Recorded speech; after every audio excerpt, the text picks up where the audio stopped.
5장 5절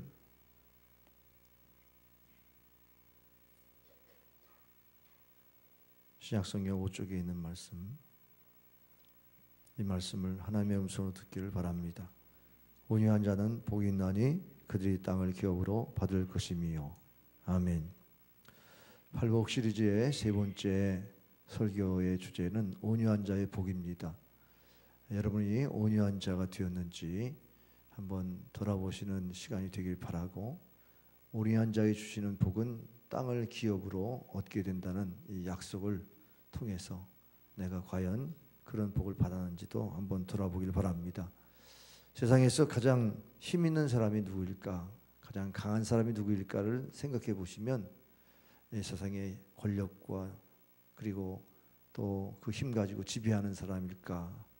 라고 하는 생각과 함께 세상에서 가장 힘센 사람은 그런 어떤 세상의 힘이 아니라 우리 마음으로부터 다른 사람을 섬기고 다른 사람을 사랑하고 그런 사람이 아닐까 하는 이런 그 질문들을 우리가 생각할 수가 있습니다. 온유한 자의 복. 여러분이 노자에 대한 이야기는 들었을 수 있겠지만 그 노자의 스승인 상창에 대해서는 잘 모르실 수도 있습니다. 이 상창이 나이 늙어서 거의 죽게 됐을 때에 이 노자가 찾아가서 병문안과 함께 그 성현의 고결한 그러한 지혜를 얻고자 세상에서 가장 힘 있는 것이 무엇입니까? 라고 하는 것을 가르쳐 달라고 요청을 했습니다. 그랬을 때에 갑자기 입을 벌리더니 무슨 소리를 질렀습니다. 그래서 이분이 왜 이러시나 속 내심 당황했었는데 무엇이 보였냐라고 질문합니다. 그랬더니 혀만 보입니다. 그렇게 말씀한 거예요. 그러면 모여가 보이지 않았느냐라고 하니까 이가 전혀 안 보였습니다. 그랬더니 맞다. 내가 강한 자가 무엇인지를 보여줬다고 말씀하고, 그래서 이제 생각이 된 것은 강한 이는 금방 없어졌지만은 그러나 연약한 혀는 그렇게 오랫동안 남아있다는 사실을 발견했다는 겁니다. 그래서 노자는 그 후에 자신의 인생 철학이 바뀌어서 그는 항상 부드러움을 유지하려고 애를 썼다는 것이죠.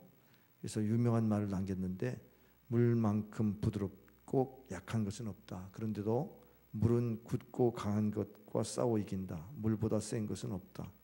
이는 물이 약하기 때문이라는 그런 진리를 설파했습니다. 결국 부드러운 것이 가장 강한 것인 것을 말했다는 것입니다. 성경에 보면 땅에 대한 기업을 약속하신 이 땅의 의미를 성경에서 많이 이런 흙으로 표현도 되고 또 하늘과 반대적인 개념으로 또 땅을 얘기하기도 하고, 이스라엘이 거주하고 있는 가나안 땅, 약속의 땅을 말할 때도 땅의 유업을 받는다고 말씀하기도 하고, 그리고 또 세상을 말할 때도 땅이라고 표현도 됩니다. 그러나 이 땅을 기업으로 받는다는 이 축복은 결국 하나님이 우리 믿는 성도들에게 상속자가 경영할 수 있는 그러한 유업을, 하나님의 유업을 의미합니다. 로마서 8장 17절에 보면은 자녀이면 또한 상속자, 또 하나님의 상속자요 그리스도와 함께한 상속자라고 그랬습니다. 그러니까 상속자라고 하는 것은 하나님의 유업에 참여할 수 있는 그러한 권리를 의미합니다.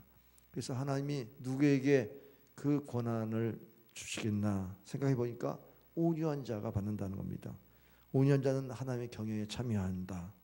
마음이 하나님의 은혜를 사모하고 그리고 말씀에 잘 훈련된 그러한 은혜의 사람에게 하나님은 땅을 경영할 수 있는 축복을 주신다는 것입니다. 우리가 예수님이 가난하게 오셨지만 우리를 부유케 하시려고 오셨어요. 그래서 고린도후서 6장 10절에 보면 가난한 자 같으나 많은 사람 부유하게 하고 아무것도 없는 자 같으나 모든 것을 가진 자로다 그랬습니다. 예수님이 모든 것의 소유를 갖고 계신 분이죠. 우리도 예수님을 모시고 있으면 우리도 모든 것을 가진 자라고 고백할 수 있는 사람, 그 사람들에게는 욕심으로 얻으려고 하지 않습니다. 주님이 내 삶의 주인 되면 얻을 수 있는 겁니다. 그렇기 때문에 주님과의 관계에서 늘 주님의 명령 앞에 순종하는 자리에 있기만 하면 그는 가난한 자 같으나 부유한 자, 그런 부유한 자리에 있게 되어져서 참으로 하나님이 복을 주시게 되어 있습니다. 이 온유라고 하는 헬라어가 프라우스라고 하는 단어인데, 이 프라우스는 해를 받지 않는다, 또 길들여진다, 이런 의미를 갖고 있습니다. 복종 그리고 순종의 의미입니다.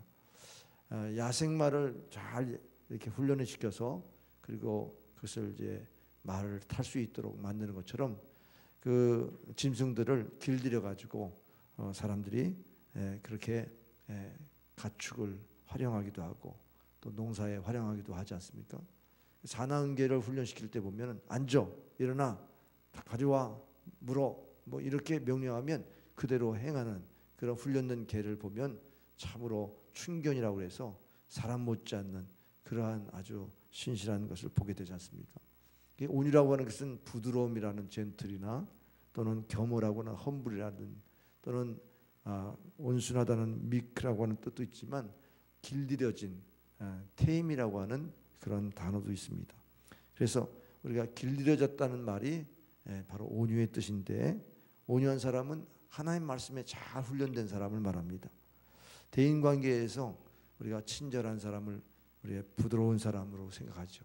겸손한 사람, 예의 바른 사람, 성내지 아니하고 관용한 사람, 자비한 사람, 그리고 자기 주장, 자기 고집을 세우지 않는 사람, 희생할 줄 알고 양보하고 남의 평판에 치우치지 아니하고 성실하고 자기 연민에 빠지지 아니하고 다른 사람과 관계를 화평하게 할 수 있고 부당한 대우에도 불평하지 않고 하나님의 섭리와 그 주권을 늘 인정하고 하나님 뜻에 맡기는 삶, 불의에 대해서는 과감하게 대응하고 진리에 대해서는 자신을 과감히 던질 수 있는 그런 사람을 온유하다고 말할 수가 있습니다. 이 프라이에이스라고 하는 온유한 자는 인간의 어떤 역경에도 하나님의 선하심을 믿고 하나님의 말씀을 순종하는 자를 의미합니다. 종교개혁자 칼빈은 이 온유를 정의할 때 부드러운 태도다. 그래서 어떤 오해에도 쉽사리 노하지 아니하고 보복하지 아니하고 자기에 대한 악의 길이 참는 것을 말한다. 아리스토텔레스는 자연적인 경로에 대해서 관용을 취하는 덕성이다 그랬습니다. 그래서 온유는 폭력과 잔인과 교만의 반대의 말이고 친절과 사랑과 겸손 등이 사춘이다, 이런 말을 남겼습니다. 제가 이제 온유의 정의를 얘기하다 보니까 참 세상에서 덕성이라고 하면 온유가 다 함축하고 있는 말이구나 하는 그런 것을 깨닫게 되면서 우리가 온유한 자가 복이 있다는 온유의 성품을 얼마나 가졌는가, 우리 자신을 돌아보면 참 부끄럽구나, 온유하지 못한 부분을 발견하기 때문입니다. 여러분, 세상에서는요 온유한 자를 좀 우유부단한 사람, 나약한 사람, 유약한 사람으로 봐요. 그 세상에서는 온유한 사람이 그렇게 환영받지 못합니다. 제가 직장에 나간 분이 굉장히 성품이 이렇게 좀 조용한 성품인데 갑자기 제가 부르니까 네! 이렇게 해서 깜짝 놀랐어요. 저도. 그랬더니 회사에서는요 그렇게 대답을 해야 그렇게 상사가 좋아한다는 거죠. 그러니까는 이렇게 사람과의 관계에서도 온유하면은 그냥 힘없는 사람, 무시해도 되는 사람, 이렇게 대인관계를 맺기 때문에 참으로 세상에서는 환영받지 못한 성품 같습니다. 자기 고집을 가지고 자기 주장을 하고 전투적이고 그리고 뭔가를 해결할 수 있는 그런 아주 터프한 사람들, 이런 사람들이 세상에서 성공하는 사람처럼 비춰집니다. 근데 그들이 과연 땅을 기업으로 받을 수 있겠는가 한번 살펴보면 그들의 내면적인 세계, 그 내면에는 그야말로 악의가 가득하고 공격적이고 포악하고 성품적으로 온유와는 너무 반대적인 것입니다. 그래서 오늘 이 성경 말씀을 그대로 우리가 받으려고 하면 야, 내가 온유한 심령에 얼마나 접근하고 있는지를 한번 살펴볼 필요가 있습니다. 이 온유한 것에 대한 성경 말씀이 많지만 야고보서 1장 21절에 중요한 말씀이 있습니다. 마음에 심겨진 말씀을 온유함으로 받으라 그랬습니다. 우리는 마음에 말씀이 있어야만 그 말씀에 순종할 수 있다. 말씀이 내 마음에 없으면 머리 가지고는 그 말씀에 순종할 수 없다. 그래서 하나님은 우리의 마음을 기경하세요. 마음을 훈련시켜가지고 말씀대로 순종할 수 있는 사람으로 만드는 것입니다. 환난을 통해서, 연단을 통해서 말씀을 그대로 실천할 수 있는 그러한 사람으로 온유하게 만드시는 겁니다. 하나님의 말씀을 여러분 반항할 수 있습니까? 거절할 수 있습니까? 저항할 수 있습니까? 기쁨으로 순복한다면 분명히 마음은 온유해질 겁니다. 왜? 자기를 부인해야 되니까. 내 생각은 이런데 하나님의 생각이 그렇다면 내 마음을 다스려 주옵소서. 벌써 그런 자신의 무기력함, 자신의 무가치함, 자신의 죄성 이런 것들을 정말 하나님 앞에 내려놓고 하나님의 말씀에 순종하려고 하는 그런 자세 속에서 계속 마음이 기경되면 온유한 자가 되는 것입니다. 처음부터 온유한 사람은 없을 것 같습니다. 야고보서 3장 13절에 보니까 온유함으로 그 행함을 보일지니, 선을 행하는 것도 우리가 착한 일도 마음에 온유함이 있어야 감당한다고 말씀하고 있어요.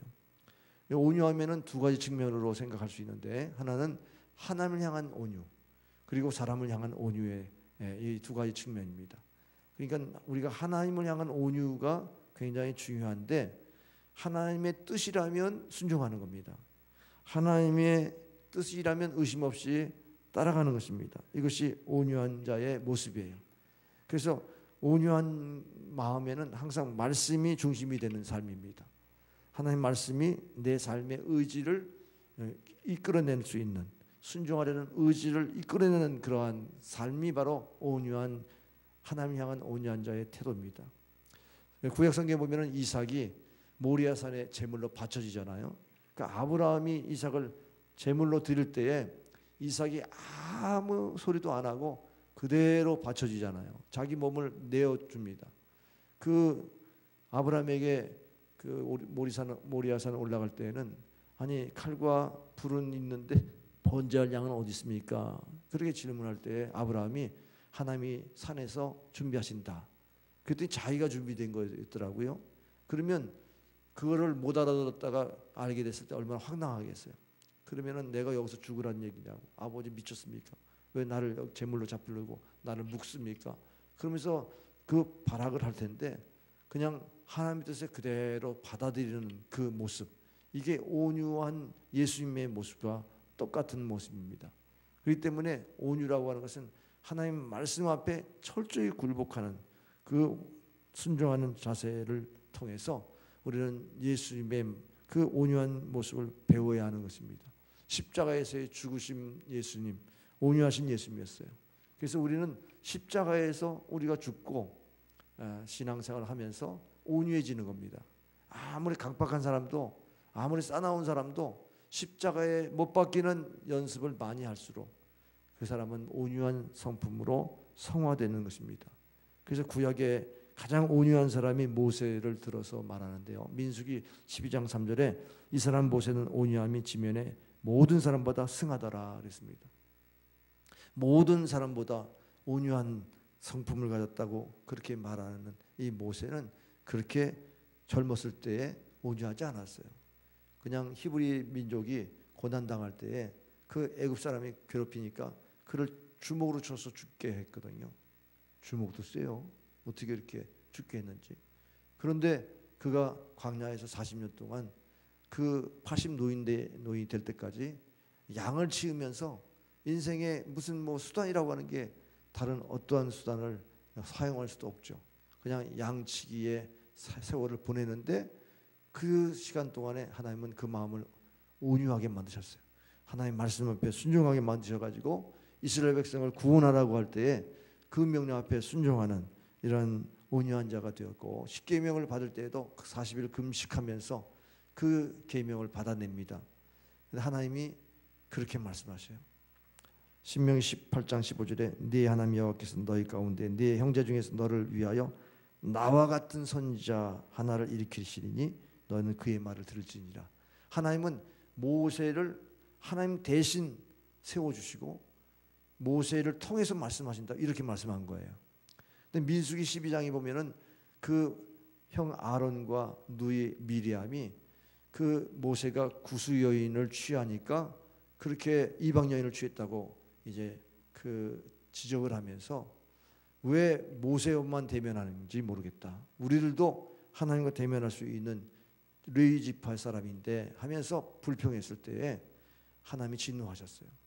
왜? 하나님이 모세와 말씀하고 있는데 너희들이 모세를 업신여긴다? 그것은 곧 하나님을 업신여긴다는 뜻과 같다. 그래서 민수기 12장 8절에 그와는 내가 대면하여 명백히 말하고 은밀한 말로 하지 아니하며 그는 또 하나님의 여호와의 형상을 보거늘 너희 어찌하여 내 종 모세 비방하기를 두려워하지 않느냐. 결국 하나님이 모세를 그렇게 직접 대면할 수 있는 그러한 위치에 있는 사람을 그렇게 공격하는 것은 하나님이 진노할 수밖에 없었다. 그래서 결국 그 미리암에게 몸에 문둥병이 발했습니다. 아론이 문둥병을 고쳐달라고 모세에게 요청하자 모세가 기도했더니 7일 만에 그 문둥병이 사라졌습니다. 그만큼 모세의 권위가 그렇게 있었는데 그 이유가 뭐냐? 온유한 자에게 주신 권위였습니다. 모세를 가장 온유하게 만들어가지고 사용하셨습니다. 오늘 우리가 성품적으로 싸납고 굉장히 공격적인 사람을 하나님 온유하게 만들어가지고 그렇게 쓰신다는 사실도 모세의 이 일생을 통해서 배울 수가 있습니다. 근데 이 모세가 가나안 땅에 들어가지 못한 결정적인 이유가 그가 성을 냈기 때문에 그래요. 무리바 앞에서 사람들이 생수를 구할 때에 전에는 그 반석을 쳐가지고 생수를 냈어요. 경험적으로 생수를 내려 그러면서 그 반석을 2번이나 쳤습니다. 사실 그 전에 너는 말하라. 하나님 말씀하라고 그래서 생수를 내리라고 그렇게 말하라고 했는 것을 순종하지 않았습니다. 하나님이 온유한 자는 철저히 말씀에 순종하는 자인 것을 알 수가 있어요. 그래서 그가 땅을 기업으로 얻을 수 있는 가나안 땅에 들어가지 못하는 그런 결과를 맞게 됐는데 온유한 자를 들어쓰신 하나님은 온유치 못한 그 순간에 또 이렇게 또 버리시기도 했던 것을 모세를 통해서 우리는 보게 됩니다. 고넬료가 예수님의 만나는 그런 과정을 보면 그 베드로를 초청하죠. 그러면서 베드로 사다가 자기 집에 왔을 때 우리가 하나님의 말씀을 들으려고 하나님 앞에 있습니다. 그랬더니 나는 인간인데 왜 나를 하나님처럼 숭배하느냐? 그냥 내가 사람인데 그런 태도가 너무 두렵다는 겁니다. 그러나 온유한 심정을 가진 사람은 하나님 앞에 서는 그런 연습을 하는 사람이고 하나님 말씀을 그렇게 귀히 여기는 사람이기 때문에 고넬료가 이방인의 최초의 구원받은 자가 되었습니다. 하나님은 온유한 자를 다 이렇게 택하시는데 하나님이 그 마음에도 그 하나님을 향한 온유한 마음을 보시는 것을 볼 수가 있습니다. 이제 사람을 향한 온유는 이런 겁니다. 온순하다. 참 사람이 순하다. 사람이 온유한 사람은 부드럽지 않습니까? 그런 성품적인 부드러움을 사람들에게 보이라는 겁니다. 그런데 그런 태도도 사실은 하나님의 말씀이 그 안에 있어야만 사람을 대할 때도 그렇게 온유하게 대할 수 있습니다. 야고보서 1장 19절에 보면 내 사랑하는 형제들아 너희가 알거니와 사람마다 듣기는 속히하고 말하기는 더디하며 성내기도 더디하라. 사람이 성내는 것이 하나님의 의를 이루지 못함이니라.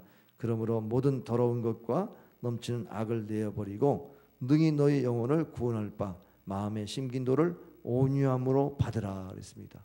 그러니까 마음에 심겨진 하나님 말씀이 심겨진 이 온유함이 있을 때에 결국 사람들의 말을 경청하고 성내지 아니하고 그리고 그 말씀을 잘 받아서 대면할 때에 좋은 태도로 정말 순전한 온유한 친절한 마음으로 대할 수가 있는 것입니다. 우리 스스로는 사람들에게 이렇게 비교를 하면서 살아가요. 그래서 남들에게 비교당하는 경우가 많아서 자존심을 세웁니다. 자존심을 세우는 것은 온유한 태도가 아니죠. 하나님이 우리에게 참으로 온유한 마음을 갖게 한 주의 마음, 예수님의 마음은 그야말로 십자가에 자신을 못 박는 마음인데 내가 사람들에게 존경을 받아야 되고 알아주임을 받아야 되고 우쭐대야 되는 그런 마음으로 사람을 대한다 그러면 그것은 하나님 앞에 합당하지 않는 태도인 것입니다. 그래서 우리가 에베소 5장 1절과 2절 말씀에 사랑을 입은 자녀 같이 하나님을 본받는 자가 되라. 그리스도께서 너희를 사랑하신 같이 너희도 서로 사랑하라.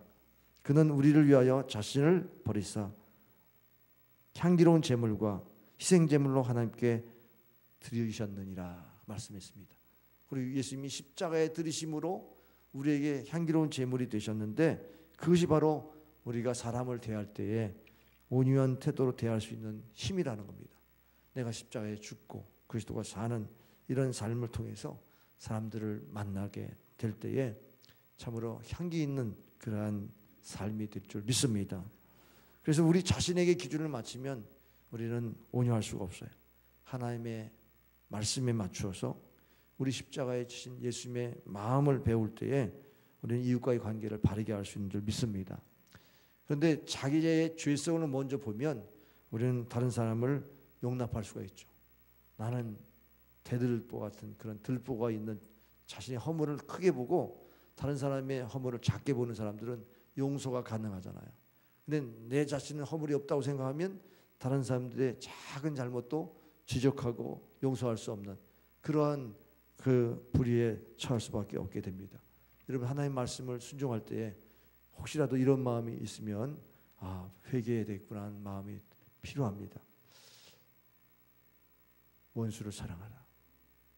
그러면 여러분이 속에서 원수 감정이 나잖아요. 그 사람만 말해도 감정이 나는데, 그러니까 원수 같은 사람 얘기만 하면 사랑이 어디 갑니까? 사랑이 달아나죠.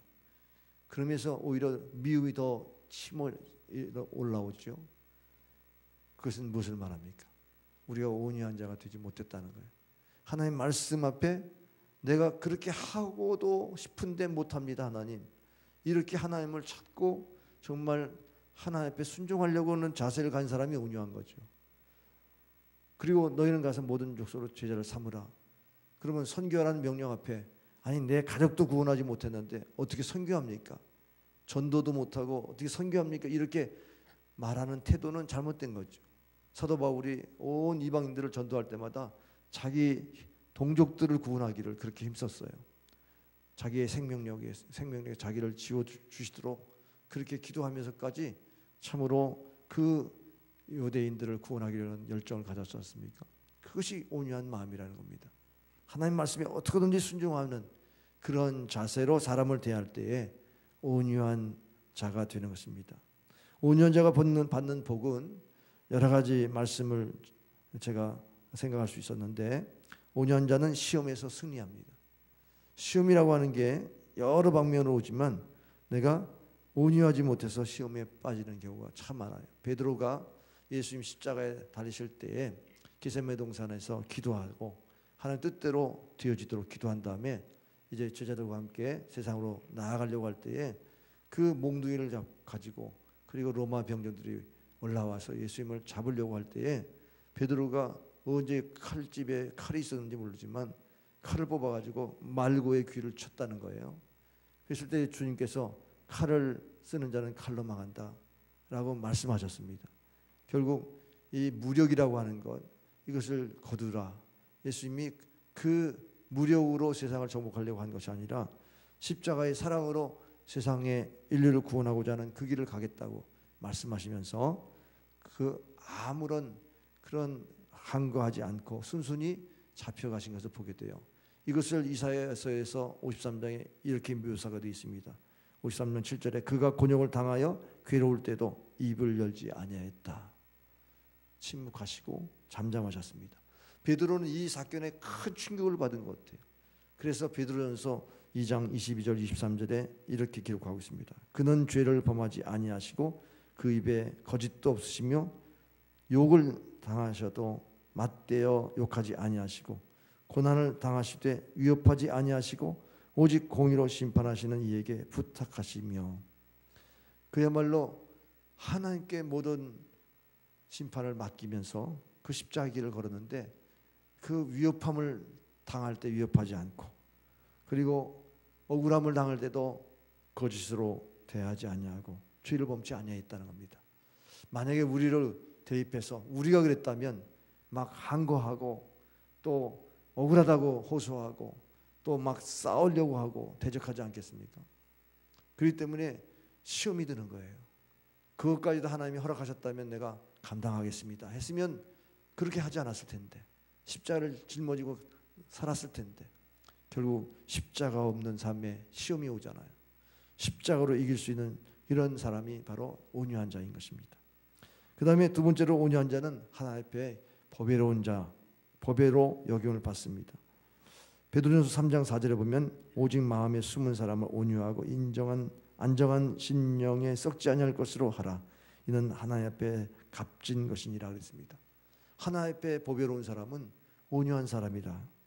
오직 그 마음에 온유를 가지고 대하는 그런 삶인 것입니다. 베드로가 많은 그 사건들을 보면서 베드로가 이 서신을 베드로가 이 성경책을 쓸 때에는 얼마나 그 예수님의 온유함을 마음에 새겼겠습니까? 그러니까 그도 온유할 수 없었던 자신의 모습을 회개하면서 정말 하나님 앞에 값진 것은 온유한 마음이다 라고 말씀하고 있습니다. 온유한 성도가 되길 바랍니다. 사람 앞에서는 인정받지 못하는데 하나님 앞에서는 인정받는 것이 온유한 것입니다. 창세기 13장에 보면 아브라함의 종과 그 롯의 종이 서로 목초기 가지고 싸워요. 그럴 때 제일 가슴이 아픈 게 이 아브라함 삼촌입니다. 그 조카 롯과 싸워서 되겠습니까? 친척인데. 그래서 우리 서로 좀 땅을 서로 나눠서 갖자. 그래가지고 땅을 서로 택하라고 할 때에 아브라함이 양보합니다. 내가 좌하면 내가 우하고 내가 우하면 내가 좌하리라. 그렇게 선택권을 먼저 위임하자 이 롯이 좋은 땅을 택하죠. 소할 땅, 그 애굽과 같이 좋은 목초지가 좋은 땅을 차지하는데 그 땅이 소돔 땅이에요. 거기에 동성애자들이 사는 악한 땅인 거, 그 땅을 택했습니다. 결국 그 땅에 멸망당할 때에 뭐 재산을 건지지도 못하고 유황불로 심판받았지 않습니까? 그렇게 땅을 소유할 수 없는 그러한 저주가 있었는데 아브라함은 그것을 피해서 차선책으로 받은 땅이 가나안 땅입니다. 그 가나안 땅이 약속의 땅인 줄 어떻게 알았겠어요? 근데 하나님께서 그 땅을 취하도록 하셨다. 마음이 온유한 자에게 주시는 땅의 기업의 복인 줄 믿으시길 바랍니다. 세상에 많은 사람들이 온유한 자가 이런 땅을 차지한다는 걸 잘 이해 못할 겁니다. 그러나 성경에서 보니까 그 사람이 그렇게 온유했구나. 하나님이 그렇게 땅을 허락하시는 것이 물론 재산 증식에 대한 개념만이 아니고 아까 얘기했지만 하나님의 유업입니다. 상속자가 받을 유업입니다. 온유한 자는 자신을 이기는 승리자가 될 수가 있어요. 잠언서 16장 22절에 보면 노하기를 더디하는 자는 용사보다 낫고 자기의 마음을 다스린 자는 성을 쳐서 빼앗는 자보다 나으니라고 그랬습니다. 세상의 정복자들은 다 힘과 권력으로 그것을 이용해 가지고 세상을 정복하죠. 근데 우리 예수님은 온유함으로 사람을 정복합니다. 사람의 영혼을 사로잡습니다. 하나님이 나를 사랑하시는구나. 그 예수님의 온유함이 사랑을 느끼게 만들어요. 그러니까는 세상에 많은 사람들이 자기를 다스리지 못한 채 세상의 권력을 갖고 그리고 호령하면서 살다가도 멸망받을 때 무너지는 걸 보면 그 성품의 문제로 무너지는 거죠. 정치인들이 성품의 문제로 무너지는 경우가 참 많고 유명인들이 다 그 내면적인 그 성품의 문제로 무너지는 경우가 참 많지 않습니까? 자기를 이기지 못해서 무너진 겁니다. 결국은 우리 자신의 내면의 승리를 가져다 주는 것은 온유한 마음이다. 여러분 위선하는 마음을 여러분 배격해야 되잖아요. 그러나 세상은 위선을 해서라도 권력을 잡으면 되고 그를 성공했다고 말하죠. 위선해서라도 세상에 잘 사는 사람이 되는 것을 우리는 출세하는 것으로 그렇게 치부하는데 사실은 그 영혼이 불쌍한 겁니다. 영혼이 하나님 앞에 설 때에는 그 위선 때문에 독사의 자식들아 바리새인들을 책망했듯이 우리 주님의 책망을 면할 수가 없어요. 그러나 온유한 사람은 자신을 이기는 진정한 승리자가 되는 줄 믿으시길 바랍니다. 그 다음에 네 번째 온유한 자는 원수의 마음도 정복합니다. 다윗을 사위로 삼고 그리고 나라를 자기가 키우려고 했던 이 사울이 그 인기가 다윗에게 넘어가자 골리앗을 죽이고 그리고선 다윗을 이렇게 사람들이 인정하면서 다윗은 만만이고 사울은 천천히라고 하는 이런 노래를 들으면서 사람들이 다윗을 높여주니까 시기가 나가지고 다윗을 죽이려고 하죠. 그 평생에 다윗을 사위로 삼고 죽이려고 하는 게 제정신입니까? 악신이 들려가지고 그렇게 사위를 죽이려고 하는데 다윗이 얼마든지 보복할 수 있는 기회가 있었어요. 엔게디 굴에 있을 때 얼마든지 죽일 수도 있었지만은 그 사울의 옷자락을 팹니다. 그 옷자락을 베면서 그를 살리지 않았습니까? 그 살릴 때에 다윗에게 감탄을 받는 거예요. 내가 너보다 높은 것은 왕자뿐이고 그야말로 너는 나보다 낫다. 그러면서 탄식하죠. 바로 세상 사람들은 우리에게 원수를 맺어도 용서할 수 있는 사람을 이겨내지 못합니다. 그 마음의 넓이와 그 마음의 깊이를 감당해내지 못하는 겁니다. 욥을 보세요. 욥이 동방의 의인으로서 그렇게 갑부로 살았지만 그가 순식간에 망했습니다. 자식이 10자녀가 다 죽었습니다. 그랬을 때 친구들이 와가지고 위로한답시고 이 모든 게 죄값이라고 죄를 회개하라고 얼마나 충고하는지 너무너무 괴로워서 그 친구가 원수 맺는 그런 관계가 되어버렸는데 하나님이 세미한 음성을 주셨어요. 창조 세계를 보라. 내가 이 창조에 참여하기나 했냐? 하나님 앞에 서지 못하고 의인인 채 했던 자신의 잘못을 회개합니다. 하나님 앞에 서니까 죄를 깨닫는 거예요. 하나님 앞에 선 순간 그 마음이 온유해질 수밖에 없죠. 사람 앞에서는 자기가 의인 되었던 사람들을 판단하고 그리고 그들을 멸시했지만 하나님 앞에서는 죄인이거든요. 하나님 앞에 서니까 온유한 자가 됐어요. 그때 그 친구들이 와서 용서를 구할 때 용서하지 않습니까? 그러니까 하나님의 갑절의 복을 주셨어요. 땅을 차지하는 복, 온유한 자가 받는 줄 믿으시길 바랍니다. 우리가 온유한가 한번 살펴보세요. 내가 이 땅에서 정말 하나님의 기업을 경영할 수 있는 특권을 하나님이 우리에게 부여해 주는가 한번 돌아보세요. 내 힘으로 사는 것이 아니라 하나님의 허락한 경영할 수 있는 그런 특권의 축복이 내게 있는가를 한번 살펴보시라는 말이죠. 아브라함이 복의 근원입니다. 창세기 12장에 이미도 땅, 자손, 민족에 대한 축복을 받았어요. 근데 그가 생애에 땅 하나 막 뺄라고 자기 그 묘지 하나 마련하고 죽었습니다. 그러나 그 후손에게 민족을 이루고 그리고 그 후손에게 창대해지는 이런 자손의 복을 주셔서 예수 그리스도의 세계가 열렸지 않습니까? 근데 그 결과가 뭐냐? 온유하게 하셔가지고 복을 주셨다는 겁니다. 아까도 얘기했지만 이삭을 바치라고. 이삭을 아들 100세에 난 아들을 어떻게 바칩니까? 그러나 말씀에 훈련돼 가지고 말씀의 연단을 그렇게 받은 아브라함은 하나님의 명령이 아들을 바치라고도 바치잖아요. 얼마나 온유하였으면 그렇게 말씀에 순종이 가능했겠습니까? 결국 말씀에 순종한 자의 온유함을 통해서 하나님은 구속사의 주인공을 만드시고 하나님 이 땅에 하나님의 경영할 수 있는 특권을 주시는 줄 믿으시길 바랍니다. 이삭이 그해 100배나 얻었던 해가 있었는데 그랄 땅에서 100배 추수할 때 그 블레셋 사람들이 시기해가지고 운물을 탈취해 갑니다. 블레셋 사람들이 와가지고 그 운물을 또 흙으로 메꿔버립니다. 그래서 자꾸 피하면서 르호봇까지 밀렸는데 하나님께서 르호봇을 장소를 넓게 한 장소에 더 이상 침범하지 못하도록 그 땅을 허락하셨어요. 하나님이 온유한 자에게 주시는 복, 이삭이 받은 것을 보게 될 때에 참으로 피해를 보는 것 같은데 마음으로 원수 맺지 아니하고 마음으로 그를 원수 맺지 아니하면서 하나님이 나에게 복을 주신다는 이 온유한 마음을 가지고 그렇게 순종했더니 복을 받게 되는 줄 믿으시길 바랍니다. 전 유럽을 그 정복했던 나폴레옹이 세인트 헬레나 섬에서 유배를 당하고 죽게 되었을 때 감옥에서 그렇게 고백합니다. 알렉산더, 시저, 살랄레망 그리고 나는 왕국을 건설했다. 우리는 힘으로 왕국을 건설했다. 그러나 최후는 다 비참해졌다. 그러나 그리스도는 아무런 힘도 없는 것 같은데 그가 사랑의 터 위에 그의 나라를 건설했다. 오늘날 그의 나라는 왕성하며 모든 인류가 그를 위하여 수천의 사람들이 그를 위해서 죽으려 한다. 그러면서 그리스도의 사랑이 세계를 정복했다고 위대한 말을 남겼습니다.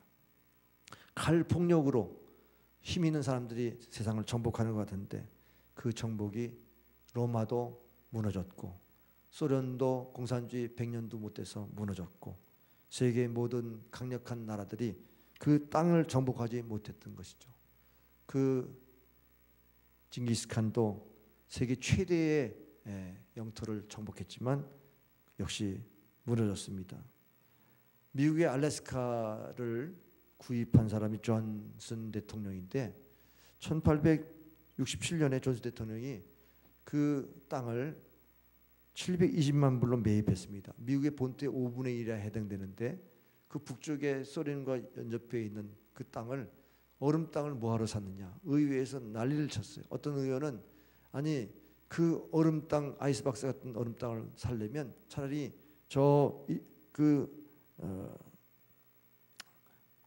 미시시피 강에 있는 얼음을 구하면 되지 그렇게 살 필요가 있었냐고 조롱했습니다. 그 후로 정부와 의회에서 감사단을 또 파송해 가지고 그 땅을 탐색했는데 거기에 자원이 무궁무진해 순은, 순금 그리고 지하에 있는 원전이 어마어마했습니다. 그래서 그 보고를 이제 다시 하게 될 때에 언론은 대서특필합니다. 그 땅은 얼음 땅이 아니라 황금 땅이었다. 그 강요들이 그 국회의원들이 가서 사과할 정도로 이렇게 했다는 겁니다.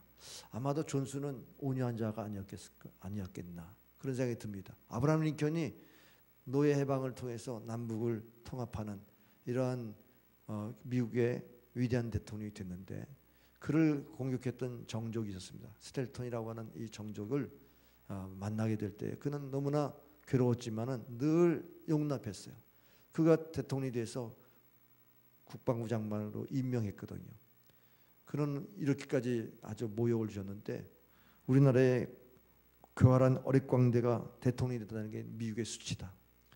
참으로 오리지널 고릴라를 보려면 저 일리노이주에 있는 스프링필드에 가면 볼 수가 있다. 그러면서 아프리카에 갈 필요가 없다고 조롱했습니다. 그만큼 정적이었던 스텔턴을 국방부 장관으로 임명했는데 그 링컨이 암살되고 난 후에 가장 애통했던 사람이 이 스텔턴이었습니다. 여기 세계를 지켜봤던 사람 중에 가장 위대한 지도자가 누워 있노라고 탄식했다는 겁니다. 참으로 온유한 사람에게 주시는 이 놀라운 복을 우리가 보면서 원수까지도 사랑하는 사람에게 주시는 이 복을 생각해 봅시다. 불행이 닥쳐도 불행을 느끼지 아니하고 번영을 해도 교만하지 아니하고 역경을 가지고도 낙심하지 아니하고 늘 하나님께 맡기면서 하나님에게 겸손할 수 있는 마음, 이런 온유한 성도가 될 수 있기를 주의 이름으로 축원합니다. 온유하려고 그러면 예수님께 나와야 돼요. 예수님이 온유하신 분이에요. 수고하고 무거운 짐지라 다 내게로 오라. 내가 너희를 쉬게 하랴. 내 마음은 온유하고 겸손하니 내게 와서 배우라. 우리가 인생을 쉽게 살아가려면 온유한 마음으로 변화되어야 합니다. 겸손한 마음으로 변화되어야 합니다. 우리 인생의 수고하고 무거운 짐은 다 온유하지 못해서 오는 그 수고와 무거운 짐입니다. 겸손하지 못해서 하나님의 은혜로 살지 않아서 오는 무거운 짐입니다. 주님은 우리에게 온유를 가르치려고 우리를 부르세요. 하나님 앞에 나아가시기 바랍니다. 십자가 앞에 나아가서 정과 욕심을 못 받고 여러분이 갖고 있는 슬픔과 고통과 불행들을 가지고 하나님 앞에 나가면 하나님이 온유한 심령으로 바꿔주실 겁니다. 성경의 위대한 인물도 다 온유한 심령으로 바꿔서 쓰셨고 온유한 자를 택하셔서 또 인정하시고 복을 주셨어요. 온유라고 하는 것은 성령의 열매거든요. 태어나면서 온유한 사람은 아닙니다. 이건 하나님을 향한 온유의 태도는 말씀에 길들여진 자의 모습이기 때문에 말씀에 순종하면서 마음이 기경됩니다. 하나님, 내가 이 말씀을 받았는데 이 말씀을 지키려니까 너무 힘듭니다. 그러면서 막 눈물로 애통하면서 자기 자신을 하나님 앞에 자기 모습을 보여드리면서 변화시켜달라고 씨름할 때에 오직 성령의 열매는 사랑과 희락과 화평과 오래 참과 자비와 양선과 온유와 절제니 이와 같은 법을 금할 것이 없다고 그랬습니다. 결국 우리가 성령을 의지하면 우리에게 온유한 열매를 맺을 수 있습니다. 에베소 4장 1절부터 3절에 보면은 그러므로 주 안에서 갇힌 내가 너희를 권하노니 너희가 부르심을 받은 일에 합당하게 행하여 모든 겸손과 온유로 하고 오래 참음으로 사랑 가운데서 서로 용납하고 평안에 매는 줄로 성령이 하나 되게 하신 것을 힘써 지키라. 성령이 하나 되게 하는 것을 힘써 지키라. 성령이 하나 되게 하시는 것, 성령이 주님과 하나 되게 만드셔요. 그 주님의 마음이 우리 안에 들어와요. 그래서 성령으로 말미암아 결국 온유한 마음이 우리 안에 열매를 맺게 된다는 겁니다. 여러분이 온유하신 예수님이 세례받을 때 비둘기 같은 성령이 임했습니다. 여러분의 마음이 온유할 때에 그 온유는 성령의 역사로 이루어지는 겁니다. 성령의 열매를 맺기를 바랍니다. 그분은 하나님의 뜻이 하늘에서 이룬 것처럼 이 땅에 이루어지도록 하나님의 경영에 참여하는 사람이 됩니다. 날마다 먼저 그 나라와 그 일을 구하면서 하나님의 경영에 참여하면서 그 참여하려니까 십자가에 내가 정과 육신을 못 박게 되고 내 야망을 버리게 되고 내 꿈이 아니라 하나님의 꿈을 이루게 해달라고 그렇게 자신을 하나님께 드리는 자가 되어서 온유한 자가 되는 것입니다. 이 땅의 주인은 하나님이신데 하나님은 온유한 자에게 이 땅을 위탁하세요. 미움과 싸움과 그렇게 피바다가 되면서 정복한 사람들은 결국 망하게 되어 있는 것은 자기를 다스릴 수 없기 때문에 스스로 망하는 겁니다. 그러나 마음이 온유한 자는 하나님을 통해서 받은 복이기 때문에 그걸 통해서 나눠주고 베풀어주고 그리고 위로해주고 하나님의 나라를 이루는 데 사용합니다. 그래서 하나님의 기업의 경영자로 참여하게 되므로 참된 복된 자가 되는 줄 믿으시길 바랍니다. 마음이 온유한 자만이 하나님의 통치를 누리면서 이 땅을 천국으로 바꿀 수 있는 그러한 자리로 나아가게 되는 것을 믿으시길 바랍니다. 우리 모든 성도들이 온유한 자의 복을 받아서 하나님이 여러분의 영역 가운데 기업을 경영할 수 있는 축복의 기회도 주시고 누릴 수 있게 하시기를 주의 이름으로 축원합니다. 내세에도 누리기를 축원합니다. 기도하겠습니다. 이 시간에 내가 말씀 들어보니까 참 내가 복받은 자인 줄 알았는데 알고 보니 온유한 자의 모습에 비춰볼 때 부족합니다. 참으로 온유하게 만들어 주옵소서. 내 인생이 왜 이렇게 힘들고 어려운가 생각했더니 온유하지 못했습니다. 하나님 앞에 회개하면서 온유한 자의 복을 달라고 기도하겠습니다. 아버지 하나님, 이 시간 우리의 모습을 회개합니다. 아버지, 내 인생이 이렇게 힘들고 어려운 인생을 살아간 이유가 온유한 삶을 살지 못했 까닭인 걸 다시 한번 깨닫습니다. 우리 예수님은 온유하신 분인데 우리 예수님을 바라보면서 십자가의 전과 욕심을 못 받고 아버지 앞에 주님의 마음을 품게 하여 주시어서 이제 성령으로 온유한 열매를 맺게 하여 주시길 원합니다. 온유함으로 말미암아 하나님의 이 땅에 참으로 천국 건설자로 우리를 사용하실 때에 우리에게 땅도 주시고 우리에게 권위도 주시고 우리에게는 기회도 주시고 우리에게는 참으로 세상의 것들을 허락하실 줄 믿습니다. 아버지 하나님, 우리의 마음을 온유하게 하여 주옵소서. 성령의 감동을 외면치 말게 하여 주옵소서. 하나님 말씀에 순종하는 삶을 살게 하여 주옵소서. 오늘도 주의 은혜로 살게 하여 주옵소서. 하나님 감사합니다. 온유한 자의 복을 받기를 사모하면서 먼저 회개합니다. 우리의 마음이 말씀으로 기경되지 못하고 참으로 세상을 향해서 하나님을 향해서 온유치 못한 것들을 회개합니다. 참으로 강팍하고 그리고 세상에 살아가면서 출세하기 위해서 우리의 마음이 공격적이고 사람들을 멸시하면서 자기를 우쭐대면서 교만하면서 우리가 세상에 떵떵거리고 잘 살려고 출세에 가도록 걸어가려고 하는 그러한 욕심의 삶을 살았던 것을 회개하기를 원합니다. 하나님은 참으로 땅을 기업으로 주실 때에는 반드시 우리에게 온유한 자로 만들어서 축복하신 줄 믿습니다. 하나님 성령의 열매인 온유를 우리가 성령을 의지해서 성령 충만함으로 열매 맺게 하여 주옵소서. 예수님 앞에 나아가 예수님의 십자가를 짊어지고 시험으로 삶으로 말미암아 온유한 자로 변화되게 하여 주시어서 하나님이 주시는 하나님의 나라 기업을 누릴 수 있는 복된 성도 되게 하여 주옵소서. 우리 모든 성도들에게 온유한 자의 삶으로 이 땅에 기업을 누리는 복을 받게 하여 주시옵소서. 예수님의 이름으로 간절히 기도합나이다. 아멘.